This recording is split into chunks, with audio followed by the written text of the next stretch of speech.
வணக்கம் மகர ராசி நண்பர்களே. வரக்கூடிய ஆனி மாதத்தில் உங்களுக்கு எந்த மாதிரியான பலன்கள் கிடைக்க போகுது அப்படிங்கிறத தான் இந்த பதிவில் நாம் இப்போ பார்க்க போகிறோம். முதலாவதாக சனி பகவானவே பார்ப்போங்க. சனி பகவான் இப்போ உங்களுடைய ராசிக்கு 2வது ராசியில் தான் இருக்கார். இதை தான் நம்ம பாதச்சனி அப்படின்னு நம்ம சொல்லுவோம். சரிங்களா? அப்போ ஏற்கனவே உங்களுக்கு 7.5 சனி கிட்டத்தட்ட 5.5 வருஷங்கள் முடிஞ்சு போச்சு. இன்னும் 2 வருடங்கள் மட்டும்தான் பேலன்ஸ் இருக்குது. 7.5 சனி காலத்தில் எப்பயுமே சில சிரமங்கள் நமக்கு இருக்க தான் செய்யும். சில கஷ்டங்கள் இருக்க தான் செய்யும். அதெல்லாம் நீங்கள் தைரியமாக சந்தித்து எல்லாம் கடந்து வரணும் அப்படின்னு சொல்லி நீங்கள் முயற்சி பண்ணிங்கன்னா அந்த கஷ்ட காலத்தை நம்மளால் கடக்க முடியும் அப்படின்னு சொல்லலாம். சரிங்களா? சரி. அதே போல் வாகனம் சம்மந்தப்பட்ட வகையில் மட்டும் தொந்தரவு தரும். ஒரு சிலர் வாகனம் சம்மந்தப்பட்ட தொழில் செய்வாங்க. அவங்களுக்கு அந்த வாகனம் சம்மந்தப்பட்ட தொழிலில் விருத்தி இருக்காது. வண்டி வாகனத்தை வச்சு நம்ம தொழில் செய்கிறோம்ல, அதில் மிகப்பெரிய லெவலில் தொழில் நல்லா போகாது. நிறைய லாபங்கள் கிடைக்காது. அப்போ ஏதோ ஒரு வகையில் கொஞ்சம் தொந்தரவு இருக்கிறதுக்கான வாய்ப்பு இருக்க தான் செய்யுது. சரிங்களா? ஒரு சிலருக்கு முழங்கால் வலி வரும், ஒரு சிலருக்கு முதுகு வலி வரும், சிலருக்கு வாகனத்தினால விபத்துக்கள் விரயங்கள் ஏற்படுறதுக்கான சந்தர்ப்பங்கள் கொஞ்சம் இருக்கும். இதை தான் அந்த 7.5 சனி செய்யும். ஒரு சிலருக்கு நிறைய கடன் காட்சிகளை உருவாக்கி விட்டோம். அதனால் கடன்களை வாங்காமல் இருக்கிறது நல்லது. சரிங்களா? சரி. அப்படியே வாங்கினாலும் அதை சீக்கிரம் நம்ம திருப்பி கொடுத்துடணும். இல்லை அப்படின்னா அந்த கடனை நம்மளால் கட்ட முடியாமல் ரொம்ப கொஞ்சம் கஷ்டங்கள் வந்துடும். சரிங்களா? சரி. 3வது இடத்துல உங்களுக்கு ராகு இருக்காரு பாருங்க. அப்போ 3வது இடத்துல ராகு இருந்தால் இளைய சகோதர சகோதரிகளோட கருத்து வேறுபாடு வரும். இல்லைன்னா அவங்களுக்கு கொஞ்சம் உடல்நிலை சரியில்லாமல் போய் மறுபடியும் சரியாவாங்க. இதை தான் அந்த ராகு பண்ணும். மற்றபடி நல்ல தைரியம் கிடைக்கும், நல்ல தன்னம்பிக்கை எல்லாருக்கும். 4வது இடத்துல செவ்வாய் ஆட்சி பலத்தோடு இருக்குது பாருங்கள். இது மிகப்பெரிய யோகம் அப்படின்னு சொல்லலாம். ஏன்னா செவ்வாய் தான் சொத்துக்களுக்குடைய கிரகம். அப்போ என்ன பண்ணுவார்னா இந்த மாதத்தை பொறுத்தளவு சிலருக்கு சொத்துக்கள் கிடைக்கக்கூடிய சந்தர்ப்பம் இருக்கும். சொத்துக்கள் எந்த வழியில் வேணாலும் கிடைக்கலாம். ஒரு சிலர் சொத்துக்களை லீஸுக்கு எடுக்கலாம், ஒத்தி வாங்கலாம். ஒரு சிலர் சொத்துக்களை கிரைய வாங்குவாங்க. ஒரு சிலருக்கு வில்லங்க சொத்துக்கள் கைக்கு கிடைக்கும். ஒரு சிலருக்கு பாகவிஸ்தியின் மூலமாக கூட சொத்துக்கள் கிடைக்கும். ஆக ஏதோ ஒரு வகையில் அந்த சொத்து சம்மந்தப்பட்ட வேலைகள் இந்த மாதம் நடக்கிறதுக்கான சந்தர்ப்பம் உங்களுக்கு சிலருக்கு கண்டிப்பாக கிடைக்கும். 4ஆம் பாவகம் நல்ல வலிமையாக இருக்கனால ஒரு சிலருக்கு வண்டி வாகனம் வாங்கணுங்கிற எண்ணங்கள் வரலாம், ஒரு சிலருக்கு வீடு கட்டணுங்கிற எண்ணங்கள் வரலாம். அந்த மாதிரி வந்துச்சுன்னா தாராளமாக அந்த காரியங்களை நீங்கள் செஞ்சுக்கலாம். செவ்வாய் 4ல் இருக்கிறது, அது தாயார் ஸ்தானங்கிறனால தாயாருக்கு எதிர்பாராத சில நிகழ்ச்சிகள் நடக்கும். திடீர்னு நடக்கும். அது ஒன்று கவலைப்படுற மாதிரி இருக்கும், அப்படி இல்லைன்னா அவங்கள கோபப்படுத்துகிற மாதிரி இருக்கும். ஆக மொத்தத்தில் அவங்க கொஞ்சம் டென்ஷனோடு இருக்கிறதுக்கான சாத்தியக்கூறுகள் நிறையா இருக்கும். அதனால் அவங்கக்கிட்ட நம்ம பேசுகிறது பழகிறது கொஞ்சம் கவனமாக இருக்கணும். இல்லைன்னா அவங்களுக்கும் நமக்கும் கொஞ்சம் கருத்து வேறுபாடோ அல்லது சண்டை சச்சரவோ வர்றதுக்கான வாய்ப்புகள் கொஞ்சம் இருக்கும் அப்படின்னு சொல்லலாம். சரிங்களா? குரு பகவான் 5வது ராசியில் இருக்கிறது உங்களுக்கு நல்லது. ஏன்னா அதுதான் புத்திரஸ்தானம், குழந்தை பெற்றுக்கூடிய கிரகம். அப்போ என்ன பண்ணும் அப்படின்னா ஒரு சிலருக்கு புத்திர பாக்கியம் இது வரைக்கும் இல்லைன்னா புத்திர பாக்கியம் கிடைக்கும். அதே மாதிரி பெற்ற பிள்ளைகளுக்கு நல்லதொரு வாழ்க்கை கிடைக்கும். அவங்களுக்கு நோய் நொடி இருக்காது. அவங்க நினச்ச காரியத்திலெல்லாம் ஜெயிக்கிறதுக்கான வாய்ப்புகள் இருக்கும். அதனால் பிள்ளைகளுக்கு இது ஒரு யோகமான காலம் அப்படின்னு நம்ம சொல்லலாம். அதே மாதிரி குரு பகவான் தான் பொருளாதாரத்துக்குடைய கிரகம். அப்போ குரு 5வது ராசியில் இருந்துச்சுன்னா நமக்கு பொருளாதார கஷ்டங்கள் தீரும். ஏதாவது ஒரு விஷயத்தில் பணவரவு கிடைக்கும். கடன் காட்சியெல்லாம் கூட அடையிறதுக்கான சாத்தியக்கூறுகள் உங்களுக்கு இருக்கும். கோர்ட்டு கேஸு வம்பு வழக்கு இதெல்லாம் நமக்கு சாதகமாக வர்ற மாதிரியான சூழ்நிலைகள் இருக்கும் அப்படின்னு சொல்லலாம். சரிங்களா? சரி. 6வது ராசியில் சூரியன் இருக்குது பாருங்கள். 6வது ராசியில் சூரியன் இருக்கிறது நல்லது.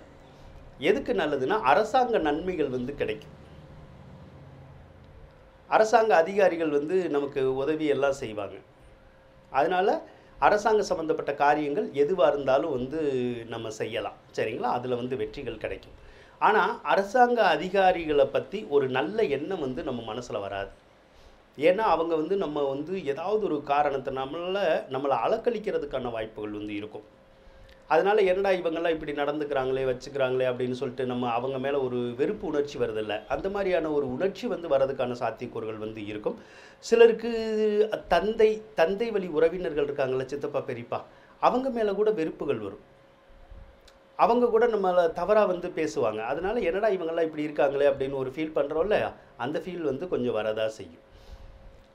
அதே போல் சுக்கிர பகவான் வேற உங்களுக்கு 6வது ராசியில் தான் இருக்கார். 6வது ராசியில் சுக்கிரன் இருந்துச்சுன்னா உங்கள் வீட்டில் இருக்க எலக்ட்ரானிக் பொருள்கள் பூரா கொஞ்சம் பழுதுபடுறதுக்கான வாய்ப்புகள் வரும், ரிப்பேர் ஆகும்.